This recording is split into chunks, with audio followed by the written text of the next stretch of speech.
አግበኛውን በመጀመሪያ ደረጃ ይህን ቮይስ ሚዲያ ላይ መውጣት ካለበት ሁሉም ሰው ማየት መቻል አለበት። አይ ካላችሁ ደግሞ ነገ ዛሬም ይሁን ነገ እነ ሩታና ኤፍሬም ባሉበት ይህን ቮይስ ያዳምጡት። ከዛም በኋላ ምን እንደሆነ ማወቅ ፈልጋለሁ። ምላሽ እንዲሰጡኝ ፈልጋለሁ። ለምሳሌ አቤል አንድ ጊዜ ያዳምጠኝ። አሁን ላይ ብዙ አይነት አርቲፊሻል ነገሮች እየተሰሩ ነው ያሉት አይደለ? በኤዲቲንግ ብዙ ነገር ነው እየተሰራ ያለው። ስለዚህ እነሱ መጥተው እዚህ ጋር ትክክለኛ መረጃ ከሰጡኝና ይሄን ቮይስኛ ነው ካሉ የዛን ጊዜ ሁሉንም ነገር የምንወስነው ይሆናል። የሩታ ድምጽ ጠፍቶ ነው አብርሃም የሩታና የኤፍሬም ድምጽ ጠፍቶ በነገራችን ጠፍቶኛል እያልኩኝ አይደለም። አቤል አንዴ ያዳምጠኝ። የእነሱ ድምጽ አይደለም አላልኩኝም። ግን ደግሞ ሄርሜላና አቤላ የውሸት መረጃ ይዞ መረጃ ሙሉ መረጃው እኛ ጋር ነው ያለ እያሉ ይናገራሉ። እንግዲህ ፎቶ በዚህ ሰዓት በፈለጋችሁት ቦታ በፈለጋችሁት ዲዛይን መስራት የምትችሉ ጊዜ ነው። ፎቶ እዚህ ቦታ ተነስተዋል። ፎቶ እነዚህ ትክክለኛ ሰዎች ከሆኑ ቪዲዮ ለምን አልቀረጡም? እየሄዱበት ያሉት ሲናገሩ የነበረው ትክክለኛ ቪዲዮ ያልቀረጡበት ምክንያት ምንድን ነው? ቮይሱስ እንዴት ሊያገኙ ቻሉ? ኬት መጣ የሚለው ሙሉ መረጃ ማቀርብላችሁ ይሆናል። ቮይሱ እንግዲህ ከዚህ በፊት ሩታና ኤፋ ለኤርሜላ የተናገሯት ነገር ነበረ። እንዴት እናንተ ጋር ሊመጣ ቻለ ስትላቸው አሁን መድኃኒቱ አገኘንለት መድኃኒቱ ተገኘለት መድኃኒቱ አገኘንለትና ወደኛ መጣ ብሎ የለቀቁት ቪዲዮ መቼ ነበረ የሚለው ማስታወሳችሁ ሙሉ መረጃ የምሰጣችሁ ሆናል።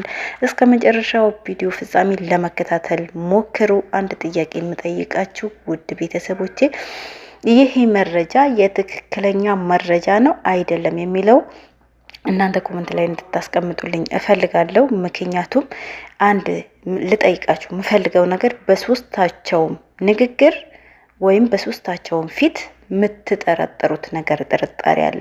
ኤርሜላ በድንጋጤ በእነዚህ ሰዎች ትክክለኛ ይሄ መረጃ የነሱ ነው፣ አው እነሱ የተናገሩት ነው ብሎ ቢያምኑ ኖሮ ከነ ጅምሩም አስቀድሞ የሚጠሯትም የነበረ ፊት ለፊት እናዋርዳለን ብሎ የሚጠሯት የነበረ ሩታና ኤፍሬም ነው ነበረ። ይሄ ማንም ያውቅ እውነታ ነው። እነሱ ይሄ ቮይስ ይዞ የመጡ በቪዲዮ ስለቆረጡት ነው። በጣም ብዙ መረጃዎች አሉኝ። እስከ መጨረሻው ለማዳመጥ ሞክሩ። አሰላሙ አለይኩም ወራህመቱላሂ ወበረካቱ።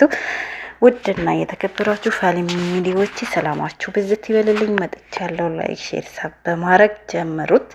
እስከ መጨረሻው ለማዳመጥ ሞክሩ። ሀሳብ አስተያየታችሁ የጠየቅኳችሁ ጥያቄዎች ኮሜንት ላይ አስቀምጡልኝ። ለኔ በጣም ስለሚያስፈልጉኝ ነው ጥያቄዎችን መጠየቃችሁ ማለት ነው። ስለዚህ እንግዲህ ዛሬ እንዳያችሁት አቤላ መጀመሪያም አውቀነው ነበር። በመጀመሪያ ደረጃ ማለት ነው ይሄ ነገር እንደሚመጣ አውቀነው ነበር። አቤላ ከልቡ አይደለም ሩታን ይቅርታ ጠየቃት ብለን ተናግረን ነበረ። ቡታጅራም ደግሞ የሄደ ማናት የምትባለው ልጅቷ ስሟ ጠፋኝ። እሷም ጋር የሄደ ከሩታ ጋር ስለሚያወሩ የሩታ መረጃ ሊሰበስብ ወይም ስልኳ ላይ አገኛለሁ በሚል ሀሳብ ነበረ ቡታጅራም የሄደው ማለት ነው። ስለዚህ ያንን ፍለጋ ነበር እንጂ እውነት ከልቦ እነ ሩታን ይቅርታ ጠይቆ እንዳልሆነኛ መጀመሪያ ማውቀን ነበረ። እባብ እንደሆንኩ ሁለት አንድ አይነት እባቦች ደግሞ ተገናኝታቸው ለሆን ዳኒም ከሱ ያልተሻለ ነው። ይሄን ደግሞ ቦይስ እንዴት ለምን እንደወጣና ኬት እንዳመጡት እንዴት ይሄን ሐሳብ እንደመጣላችሁ ይሄ ሁሉ ደግሞ የዳኒ ሴራ ነው። ዳኒ በነገራችሁ ላይ በጣም ከባድ ሰው ነው። በጣም ከአቤላ የባሰበት እባብና ከባድ ሰው ነው። ማንም በእንደዚህ ነገር አይችለውም። ስለዚህ ይሄ ቦይስ ሲጀመር በቪዲዮ ያወጡት ቦይስ ነው። በቪዲዮም እንኳን ባያወጡት በነገራችሁ ላይ አሁን ቴክኖሎጂ ማሻአላ ነው። ማንኛውም ድምጽ ማቀነባበር ትችላላችሁ። ማንኛውም የፈለጋችሁት ነገር በፈለጋችሁት ነገር መስራት ትችላላችሁ። እንደውም ሰሞኑ ባጭሩ እኔ ራሱ የለቀኩላችሁ ዘፈን አይታችሁታል። ሩታዬ የሚል ጽሁፉ ምን ነበር መሰላችሁ? ግጥም ነበረ። ጽሁፉ ግጥም ነበረ። ያ ግጥም ጎግል ላይ ነው ዘፈን አርግቶ እንዲሰራ ያደረኩት።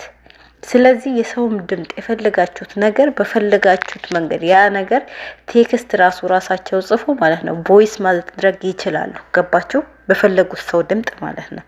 ስለዚህ ይሄ በዚህ ሰዓት ሁሉም ነገሩ ቀላል ነው። ፎቶም ሾፕ ማድረግ ትችላላችሁ፣ ኦዲዮ ምንም፣ ይሄ በምንም እንትን ሊል የሚችል ነገር አይደለም። ነገር ግን እነዚህ ሰዎች ቪዲዮ የሩታና የሩታና የኢፋ ትክክለኛ ያመጡት በታመመ ሰዓት ለኤርሜላ የሰጧት ምላሽ ነበረ።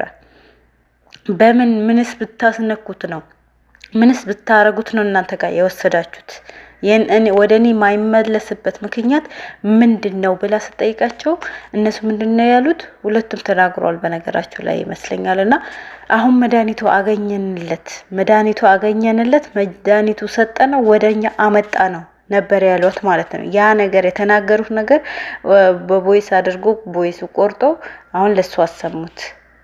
እናንተ ትክክለኛ ሰዎች ከሆናችሁ ፊት ለፊት ኑና ተጋፈጡ። ይሄ ድምጽ ግን ሊረሱት ይችላሉ፣ ሩታና ኤፋ ሊረሱት ይችላሉ። ግን በፍጹም በዚህ ልክ አንቺ እሷን ለመጣል፣ በዚህ ልክ እሷን ለማቆራረጥ፣ ከዚህ ልክ በልጁ አንቺ ወንድ ጠፍቷል እንዴ? በእናትሽ አብረሽ ላይ የተለየ ነገር አይተሻል? በዚህ ልክ ይሄ ሁሉ ራሱ ሲላት እኮ እያሰበችው ያለችው አሁንም ከሷ የመቀጠሉ ነገር ነው የምታወራው። ይሄን አይተው ከኔ ትቀጥላለህ፣ ይሄን አይተህ ከኔ የጀመርከው ህይወት ትቀጥላለህ፣ ይሄን አይተው ወደ እኔ መመለስ አለብህ። እያስገደሽው እኮ ነው የሚመስለው፣ እያስፈራራሽው፣ እያስገደሽው። በመጀመሪያ ስተትሽ ልንገርሽ፣ በመጀመሪያ እንዳያምንሽ የምታረጊው ነገር አንቺ ፍላጎትሽ ሁሉ አእምሮሽ ላይ ያለ ሁሉ ወደ እኔ አይመጣም፣ ይመጣል ነው። ወይዋት ፊቷ ራሱ ድንጋጤ ይዟታል እኮ። ሲጀመር የሆነ እርግጠኛ እንዳልሆነችበት ነገር የሚያስታውቃቸው ነገር አለ። ፍርሃት ላይ ናት። በቃ የምታረገው የምትይዘው የምትጨብጠው ጠፍቷታል። መቼ በመቼ በቃ አልፈልግሽም አልቀጥልም አለኝ ነው። የሰው ልጅ እኮ ብዙ ነገር አድርገዋል እኮ። አንቺ የሚገባሽ አይነት ነገር ብትሆኚ እንደማይፈልግሽ ብዙ ነገር እያሳየሽ ነው። ገባሽ? ይህንም ነገር እያለሽ ነው። አንቺ ብዙ ነገር እየነገርሽ ልታስረጂ እንኳን ብትሞክር እየተረዳሽ አይደለም። በዚህ ልክ ደግሞ አንቺ አሁንም ቢሆን ፍላጎትሽ አብርሽን እጅሽ ላይ ብቻ የማረግ ፍላጎት ነው ያለሽ። አንቺ ጋር እንዲመጣ ብቻ ነው ፍላጎትሽ። ይሄ የሚያረክሽ እኮ ራስሽ ጭራሽ ሩታ ጋር እንዳይደርስ ይሆናል። ይሄንም ነገር ያደረግሽው ራስሽ አቅደሽበት ይሆናል። ምክንያቱም ነገሩ ወደ ሩታ ለማዞር ስትፈልጊ ይሄንን ነገር አርግተሽ ራስሽም የመለሽው ነገር ይሆናል። እንዴ ጠርጥሩ ሰዎች፣ ከብዙ ከምታዩ ብዙ ነገሮች ማለት ነው። አሁን ሩታ ይሄንን አደረገችበት ተብሎ ተደምድሞ ሩታም ጋር ልጁም ጋር እንዳይደርስ ልታረገው ይሆናል ይሄንን ነገር ያደረገችው። ገባችሁ? አሁን ምን አለች ባለፈ? እኔ ከኔ ሩታ ጋር እንድትሄድ እንዴት ነው ማረገ? ሩታን ልታሰድበት ይሆናል ያቀርሽው ነገር፣ የሩታ ስም ለማጥፋት። ከዛ በኋላ አይኗ እንዳያይና ከልጁም እንዳይቀርብ ልጁን ፍለጋ እንዳይሄድ። ምክንያቱም ልጁን ላይ ብሎ እየሄደ አስቸግሮሽ ነበር አይደል? ብዙ ጊዜ አትሄድም እያልሽው ነበር። ልጅህ ቤት ገብተህ እንዴት ታያለሽ ያልሽ ሴት ነሽ እኮ። ልጅ ስትፈልግ ለምን ውጪ ዘወተው ውጪ ታምጣልህና ውጪ አገኘውና መልስላት ያልሽው ጀግና ሴት እኮ ነሽ አንቺ። እንዴ ያንቺ ተንኮል ቆም ብሎ ላሰበው ማለት ነው። ይሄ ነገር ራስሽ እንዳረክሽው አይነት ነገር ነው የሚሰማኝ እኔ በበኩሌ ማለት ነው። የሆነ ከድርጊቶችሽና ከነገርሽ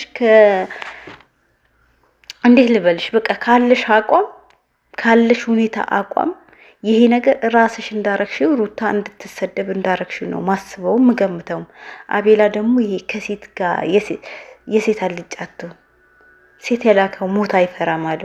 አንተ ስለ ወንድምህ መጋፈጥ ከፈለክ በእንደዚህ ነገር ነው እንዴ የምትሆነው? ሄደህ ይቅርታ ስለጠየቅ እነሱ ሚስጥራቸው ሊነግሩክ ነው። ሲጀመር አንተ ሰው አይደለህም። ገባ? ሰው አይደለህም። አሁን ሩታን ብቻ ሳይሆን እኮ ያቺንም ልጅ ነው ሄዶ የጎዳት። ገባችሁ? እኔ እኮ እህቷ ደግሞ ማስመስሏ ሄዳ ማልቀሷ እኔ መጀመሪያ ማላመንኳቸውም። ተመካክሮ ነው ይሄ ነገር እያደረጉ ያለ እያልኩ ነበረ። ተመካክሮ ነው እያደረጉት ያለ እያልኩ ነበረ። እና ሩታ ራሱ ዛሬ ራሱ እርግጠኛ ሆና እየተናገረች ነው። ጽጌ ቤት መጥታለች። ጽጌ አቅርባታለች ቤቷ። ሁለታቸውም አቅርባቸው ነበር። እሱ ትቶ ሄዶ ነበር በነገራችሁ ላይ። ነገር ግን ስታለቅስ ስትናገር የምሯ ነው። ወላሂ የሚያለቅስ ወላሂ ነው የምላችሁ። እምባዬ ሳላቀው ነው ያወረኩት። እሷ ስታለቅስና ስትናገር ማለት የሆነ ሴት ሆናችሁ እሷ ያሳለፈችው እንኳን ባታሳልፉ የሆነ ነገር በህይወታችሁ የምታዩት ነገር አለ። ትንሽ ነገር ማለት ነው። እሷ ካሳለፈች በጣም ትንሽ ነገር ያሳለፍን ሰዎች ልንኖር እንችላለን ህይወታችን ላይ። ግን እሷ ያሳለፈችው ደግሞ ስታዩ በጣም ውስጣችሁ ይታመማል። በጣም ማለት ነው። እኔ ሳላስብ ነው እንባዬ የቀደመኝ ወላሂ ነው የምላችሁና አሳዘነችኝ። ማለት እውነቷ ነው። ወልዳ ሰጥታችኋለች። ልጅ የመሰለ ነገር ፍሬ ሰጥታችኋለች። በዚህ ልክ እሷን ለመጣል፣ በዚህ ልክ እሷን ለመስበር እኔ ትክክል ነው ብያለስ ማለት ካልፈልጋት በቃ በኖርማኒ መንገድ አልፈልግሽም ብሎ መሄድ ነው፣ መተው ነው። እየሄደ ቤቷ እየሄደ እየረበሻት እንደገና በ10 ሴት እያሰደባ ገና የሱ አንሱ ደግሞ ቤተሰቦቹ ትንሹም ትልቁም በቃ እሷ እንድትጠላ እሷ ክፉ እንደሆነች የሚያስደርጉት ነገር በጣም ያማል። የምር በጣም ያማል። አንዳንዴ ቆም ብለን ስናስበው በጣም ያማል። እና ውድ ቤተሰቦቼ ለማንኛውም መልካም ምሽት ይሆንላችሁ። ወዳችኋለሁ፣ አከብራችኋለሁ። ሀሳብ አስተያየታችሁ አስቀምጡልኝ። ቤተሰብ ያሉ ናችሁ ቤተሰቡኑ መልካም ምሽት ይሆንላችሁ።